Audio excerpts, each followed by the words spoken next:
Halo teman-teman kos-kosan, gimana kabar kalian? Baik-baik saja kan? Jujutsu Kaisen Modulo chapter 16 telah dirilis di situs Manga Plus. Ini adalah chapter penutup yang sangat epic di akhir tahun 2025 karena Jujutsu Kaisen akan libur Natal dan libur tahun baru masing-masing 1 minggu. Jadi ya, setelah chapter 16 dirilis, kita tidak akan dapat chapter baru sampai tanggal 4 Januari. Lalu kita tidak akan dapat chapter baru lagi sampai tanggal 18 Januari.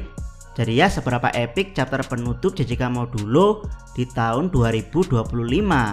Yuk langsung aja kita mulai pembahasannya. Check out, check it bro. Pertama, seberapa kuat Mahoraga versi Yuka? Jika di video sebelumnya Abdikos membandingkan Mahoraga liar Megumi serta Mahoraga jinak Sukuna, di video kali ini Abdikos akan membahas seberapa kuat Mahoraga versi Yuka yang menghadapi Dabura. Seperti yang kita tahu, setelah disummon secara epic di chapter 15, Dabura tanpa basa-basi langsung meloncat ke atas untuk memberikan serangan one shot cahaya kepada Mahoraga yang Abdikos curigai.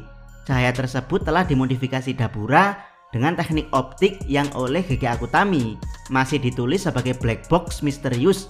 Dengan optik, Dabura memanipulasi cahaya miliknya menjadi energi panas yang memadat sehingga terbentuk gelondongan plasma mirip pedang di Star Wars. Mahoraga pun dijadikan babi guling oleh Dabura.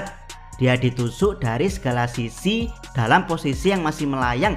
Tapi ya, sejenak kemudian roda Mahoraga berputar dan tubuhnya kembali utuh disertai gelondongan plasma milik Dabura yang langsung hancur.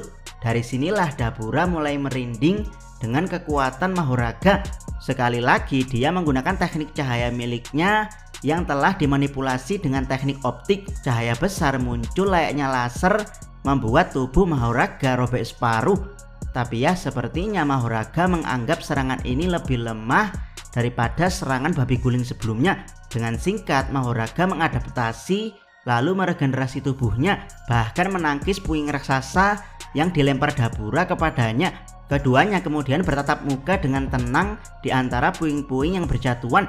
Keduanya kemudian melompat ke udara di mana Dabura membuat banyak lingkaran yang masing-masing menembakkan laser mirip supernova Choso. Mahoraga bukan hanya robek bagian tubuhnya, tapi separuh dari tubuh bagian atas Mahoraga seperti dihapus. Dan ya, Sukuna di anime pernah memberikan serangan yang sama pada Mahoraga dan dia berhasil selamat dari fenomena serangan seperti ini, menandakan kalau Mahoraga tidak punya kelemahan otak atau perut layaknya penyihir pada umumnya.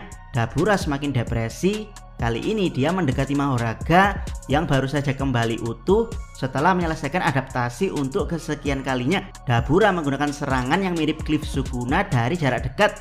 Tapi serangan ini bukan tebasan, melainkan berbentuk laser plasma yang menyebar ke berbagai arah.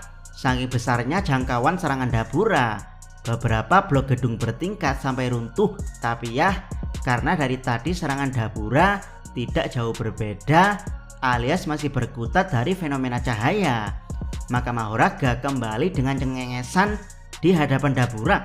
Sepertinya Dabura cukup panik dengan kondisinya saat ini. Kedua, seberapa kuat Tsurugi? Jika sebelumnya Mahoraga liar versi Yuka yang unjuk kekuatan, kali ini giliran Tsurugi. Maru menghadapi Tsurugi dengan pedang milik Cross dengan batasan surgawi. Tsurugi membuat serangan dia tidak bisa dibaca Maru. Maru hanya bisa menghindar dan menghindar sambil menganalisa pergerakan Tsurugi. Tapi ya, karena Tsurugi tidak punya energi kutukan, jadi pergerakan Tsurugi sulit sekali diikuti Maru. Hasilnya Maru berhasil dihantam Tsurugi dengan pedang yang meskipun ditangkis, tapi serangan Tsurugi cukup untuk membuat Maru terkapar. Selanjutnya Tsurugi membuat gerakan Simple Domain Manipulation. Kemungkinan teknik ini sama seperti teknik Simple Domain pada umumnya, yaitu memicu reaksi menyerang saat lawan bergerak di wilayah Simple Domain. Tapi sayangnya Tsurugi masih ragu-ragu untuk membunuh Maru karena dia tidak memerangkap Maru ke dalam lingkaran Manipulation. Ketiga, teknik Chaos and Order milik Maru dan Cross. Awalnya Maru sama seperti Tsurugi, yaitu dia mengingat kembali dosa-dosanya sebagai warrior yang membuat banyak orang di sekitarnya terbunuh. Maru benar-benar tidak ingin orang terdekatnya kembali menjadi korban, dan orang terdekat tersebut termasuk Yuka dan Tsurugi. Tapi ya karena Tsurugi meremehkannya dengan tidak menempatkan Maru di dalam simple domain. Maru memilih jiwa warriornya. Dia menyatakan pada Tsurugi kalau dia tidak akan menahan lagi alias sebagai warrior. Niat pertarungan dia adalah membunuh. Maru pun mengaktifkan mata ketiganya dan dari situ diungkap kalau nama teknik Maru dan Cross adalah Chaos and Order. Kira-kira teknik seperti apa ini jika melihat dari kasus sebelumnya saat melawan pengguna kutukan? Sepertinya Chaos adalah teknik Maru sebagai warrior, sementara Order adalah teknik Cross sebagai diplomat. Atau bisa jadi ini adalah teknik kutukan anak kembar yang saling melengkapi satu sama lain, alias Maru dan Cross sama-sama punya teknik Chaos and Order. Hanya saja Maru lebih dominan ke Chaos, sementara Cross lebih dominan ke Order. Untuk lebih detailnya, Abdikos akan teorikan keduanya saja ya. Setelah Maru mengaktifkan teknik kutukannya yang kemungkinan berasal dari mata ketiga, pandangan Maru tampak berubah menjadi lebih sangar alias punya aura membunuh yang sangat kuat. Kemungkinan inilah yang dimaksud Maru mode warrior. Kemudian Tsurugi mengatakan kalau dunia menjadi selaras dan tidak selaras dalam waktu yang hampir bersamaan. Gravitasi tampak kacau di sekitar Tsurugi, sementara di sekitar Maru gravitasi tampak terkendali. Jadi ya bagaimana hal ini bisa terjadi? Sebenarnya Abdikos sudah menjelaskan secara detail tentang teori teknik kutukan Maru di video yang ini, tapi Abdikos akan coba jelaskan kembali secara sekilas di video ini. Kemungkinan besar teknik Chaos Maru adalah entropi.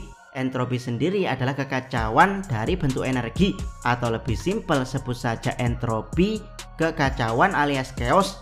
Jadi kekuatan Maru adalah mampu mengacaukan bentuk energi di alam semesta yang awalnya harmoni. Penjelasan simpelnya, suatu perpustakaan awalnya buku-buku tersusun rapi sebelum anak-anak TK datang di jam istirahat untuk mengacaukannya. Perpustakaan awal adalah bentuk alam semesta yang harmoni, sementara anak-anak TK adalah teknik kutukan Maru. Setelah jam istirahat selesai, petugas perpustakaan merapikan kembali buku yang telah dibaca anak-anak. Dan ya, petugas perpustakaan adalah teknik kutukan Cross yaitu Order. Contoh lain adalah es batu yang mencair karena ditempatkan di suhu ruangan sehingga molekul es batu menjadi molekul cair. Di sini suhu ruangan adalah teknik Maru, sementara ketika cairan es batu diletakkan kembali ke freezer, maka molekul cair akan kembali membeku. Jadi freezer adalah teknik Cross. Jadi apapun itu asalkan memiliki bentuk energi, maka bisa dimanipulasi Maru dan Cross.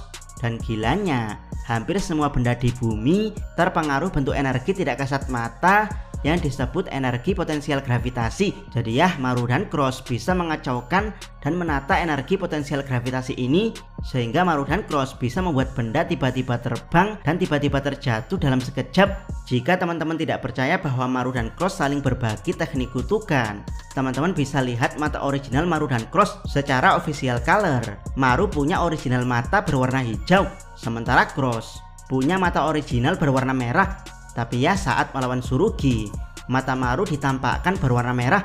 Jadi kemungkinan besar Maru juga menguasai teknik Cross. Bagaimana menurut pendapat teman-teman? Silahkan tuliskan komentar kalian di bawah. Jangan lupa subscribe channel Otakos dan jangan lupa share video ini. Salam Mi.